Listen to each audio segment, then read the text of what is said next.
All right, I'm going to start by sitting down because my legs hurt. I went on a really long hike on Wednesday. So, all right. So, yeah, I'm Maya Chupkov. And yeah, I'm really excited to be here. This is my first creative morning. And today is actually a special day because it marks the 10-year anniversary of me living in San Francisco. So, very fun. Very, very fun. All right, so I'm going to start by asking the audience a question, and feel free to shout out your answer. I want this to be interactive. What comes to mind when you think about stuttering?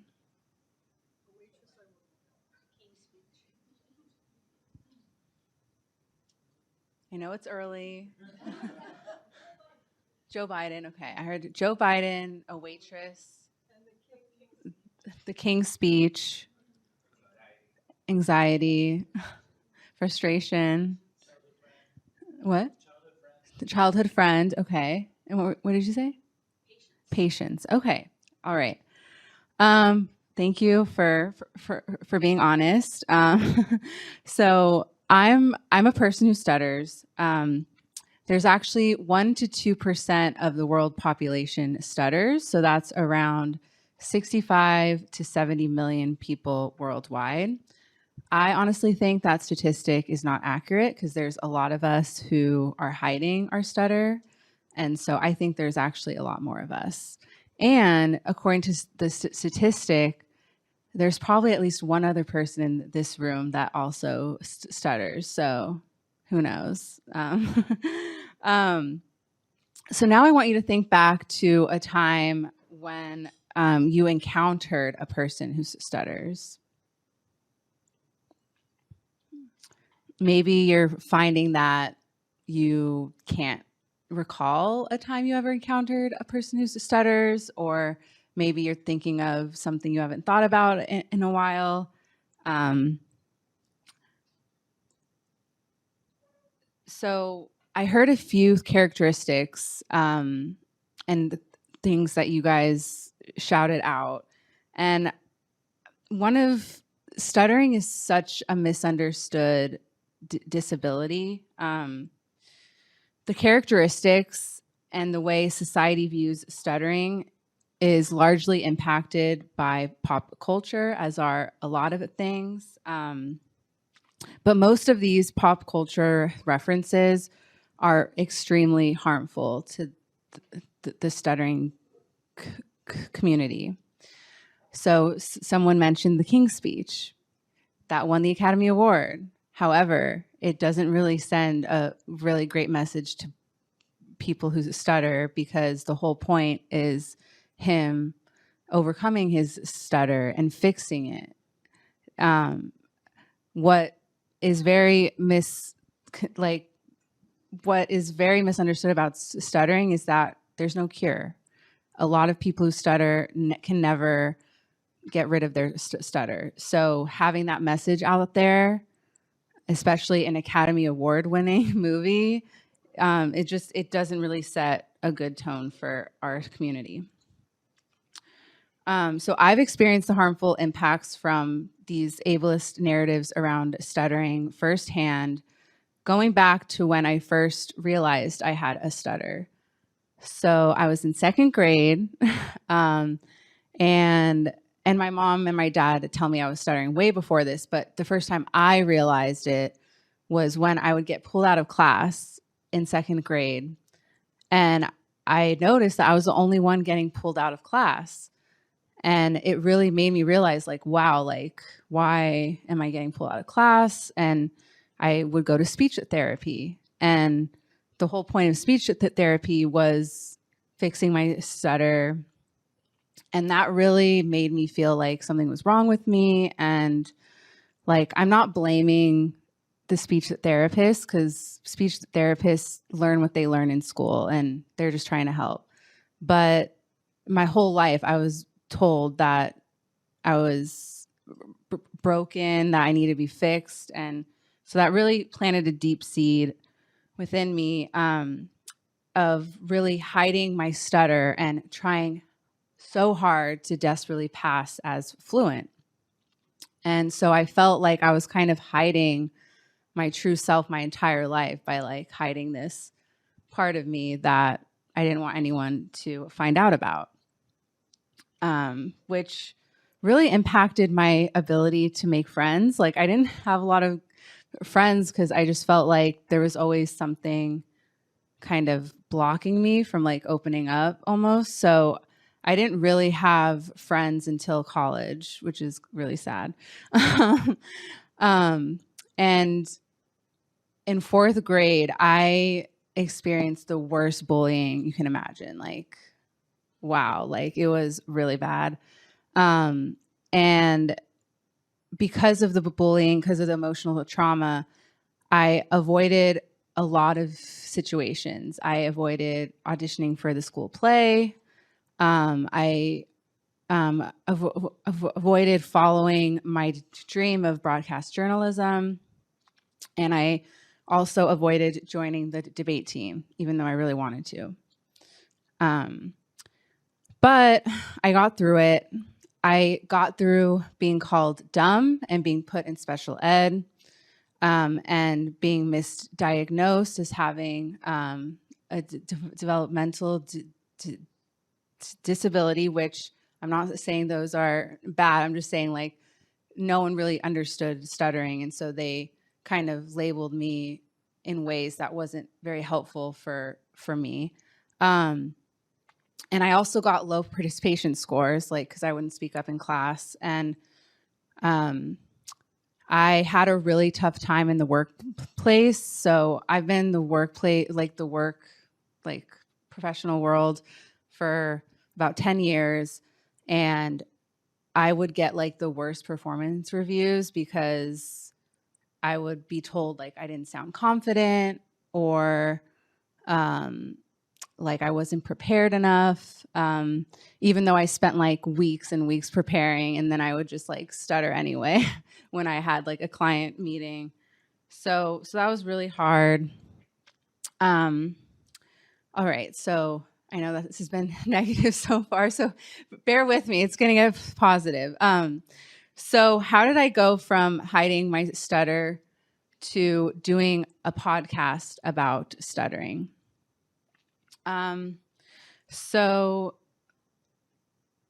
um,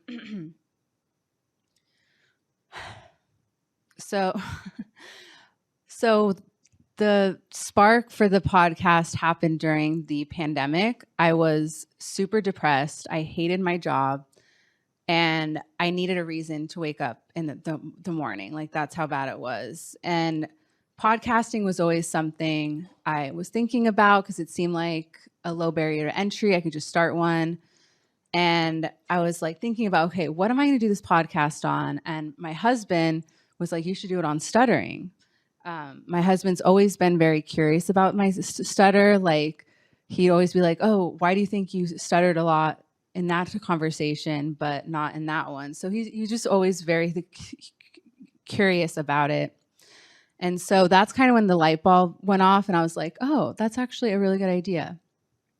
And so from that moment to launching the podcast was about 8 months because I really had to go through like, okay, if I'm going to do a podcast on stuttering, I'm going to have to start opening up and start telling people I stutter. And so slowly, I started opening up to people, and the response I got was amazing, and it just made me realize like I needed to do this podcast. So that's kind of where the spark happened. And so I'm going to play a little clip of so you can get a sense of the podcast.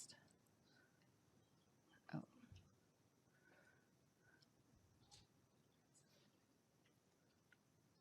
Every stutter has their own personal journey with it, and so um, the more we talk about it, the more we can just understand those nuances in speech and how it might be impacting us. I've been stuttering forever, right? It's like my little friend I have in my pocket. I have had a stutter since I was 5. Stuttering has changed my life in many ways. Stuttering makes it super hard to talk and read in front of others. But stuttering makes me unique and not just an ordinary person. I'm still gonna talk because I want to talk, and I don't want to learn a language just because my speech sounds a little different. So I think that's amazing. It's great to see the community of folks come together from the different walks of life with a kind of a common thread of having a stutter. You treat listening to anyone and being in a conversation with anyone as something collaborative. It's really great to kind of know that there's a network of people out there that have your back and can relate to your shared experience.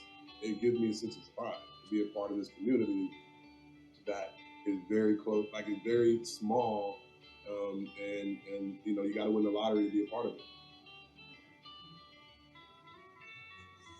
I love that. I'm definitely using that clip.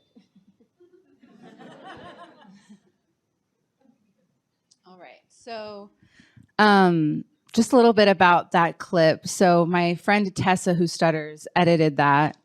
And she's actually the producer, director of the film that I'm making as well. And the clip of the little boy speaking, that was from, we did an advocacy event for Stuttering Awareness Week with the California Speaker of the Assembly who stutters. So he passed a resolution where California recognized the second week of May as Stuttering Awareness Week. So yeah, you can clap about that. So yeah.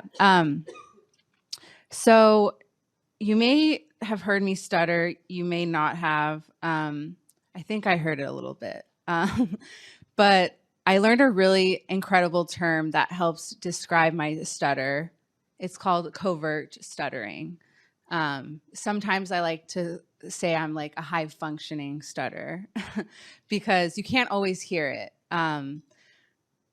And so part of not being able to hear it is because I've trained myself to like mask my stutter like my entire life. So I use a lot of filler words like and even though I hate using that, but that's just how my brain trained myself to navigate around my stutter. So one of the things I've been trying to do more is stutter openly, and kind of retraining my brain. And so stuttering, this is where the theme comes in. You're probably like, what has to do with pattern? So I would say that stuttering, it doesn't follow a pattern a lot of the times. I would even argue that stuttering is the anti-pattern. I can prepare for days for a presentation and still stutter. I can't always predict when I will stutter. Sometimes I can, sometimes I can't. One of the pieces of advice I used to get from teachers, even my parents, even though that now they know better, I used to hear over and over again, just breathe, slow down. How many of you guys have heard that? Yeah. So that doesn't work for people who stutter. It might work for some of us. I want to speak for everyone, but through my podcast, I've just heard over and over again that just doesn't help. And wouldn't we know by now to do that, right? So that's just not the best piece of advice. So I was going to go through the 3 forms of stuttering. So I'm just going to touch on them a little bit, but I think to ground us in like the types of stuttering, knowing that every stutter is unique, I did want to just go through. There are 3 types of stuttering. There's repetitions, which is probably the more mainstream one, where it's kind of like I want. So it's repeating a sound or a word with one syllable. The other one is saying a sound for an extended period of time. So instead of the whoa, it's more like want ice cream. And then the most misunderstood form of stuttering is called blocking. And that can kind of show up in silence. Like, so let's say I'm saying, I want ice cream. So you're trying to like get the word out, but it's not, it's coming. So those are the different forms of stuttering. I would say that my stutter is a mix of all three. So lucky me. So we know stuttering can be unpredictable. Stuttering can also be mischaracterized. And these are the things I was made to feel my entire life: dishonest, nervous, unsure, and unintelligent. And this really led me to like deep feelings of shame that I still have to this day. And you might be thinking, oh, I stuttered too. Like, I think we've all stuttered at least once or twice, or maybe a bunch of times. But what really sets apart fluent people from people who stutter is that people who stutter, like me, I'm constantly thinking about my stutter, like 24/7. I am always thinking about, okay, what word will I not stutter on? What word can I substitute? Like, it literally, it runs my entire life. And so I think that's really what sets us apart, is like what's under the surface of our speech. And so I was going to play a clip from a documentary that from ABC, but I think I'm going to skip that because I think we're running out of time.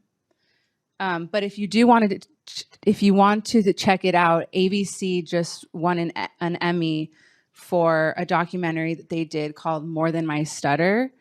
And it follows 4 people who stutter from the Bay Area, and it kind of just follows their lives. And so definitely check that out.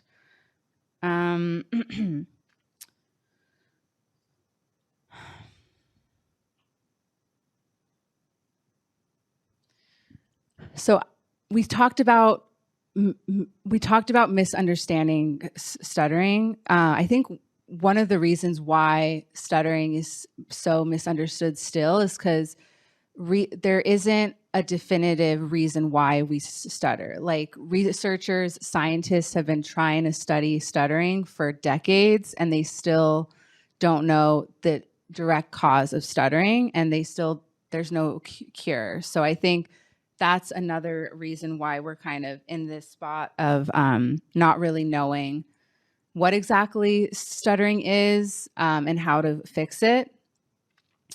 And so that is why my advocacy is so much around spreading awareness about stuttering and stuttering acceptance, accepting all the anti-patterns that make our speech unique. Going from stuttering to fluency is not as simple as fixing a glitch. I've done over like 80 interviews for Proud to Stutter, and I've heard from bus drivers, CEOs, filmmakers, musicians, activists. They've taken all the classes, tried all the devices, and many of them still stutter, including myself. The simple fact is the human brain is complex, and we can't figure out a simple pattern to account for why people stutter. So what I've dedicated my entire life to doing through the podcast, the film, and through advocacy is to help people understand that stuttering is just a different way of speaking, not something that needs to be fixed.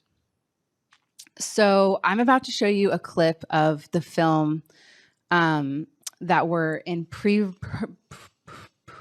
production for. So we still have probably around a year and a half left. We just did a really successful crowdfunding campaign that ended Monday. We raised over $25,000. You can clap for that. So now, because of that, we're able to do more days of filming. And so I wanted to show you the pledge video from that campaign. I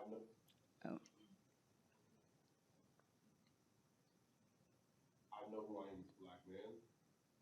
I know who I am as a person who stutters. That's Jay, and this is his story. Jay struggled with his stutter at school. The fact that they were trying to help also made it clear to me that something was wrong with me that I had to fix. And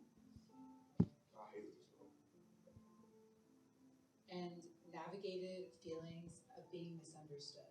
People thought I was, kind of had autism or, had some sort of mental illness, but I didn't want to talk. We are raising money to turn Jay's story into a documentary film, and we need your help. One moment on the playground changed his life forever and eventually led to his incarceration. And I remember that day kind of a turning point for me, which wasn't a good turning point because it led me down a dark path. But Jay's story is about redemption and finding strength in his stutter. We need your help to make this film, to dispel the negative stereotypes around stuttering once and for all.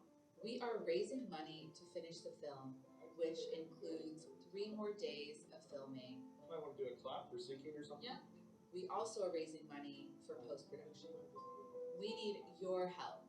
Please make a donation today. Tell your friends and share it out with your networks.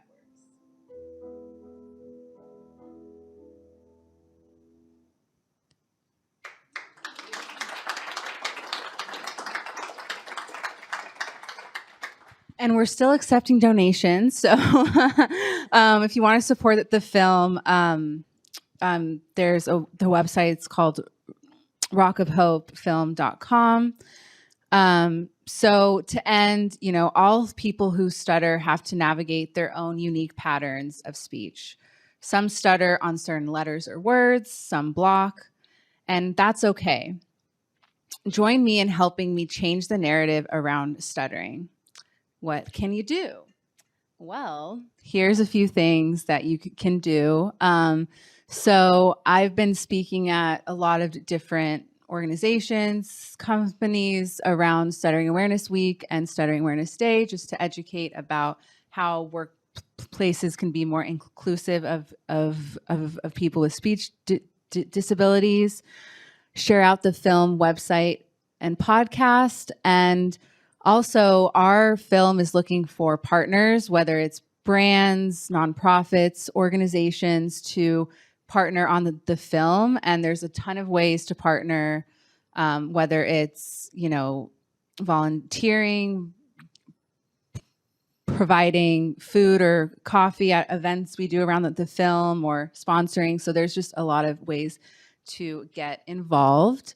And yeah, here's my information. That's where you can support the film, and this is how to get in touch with me. So that concludes my presentation.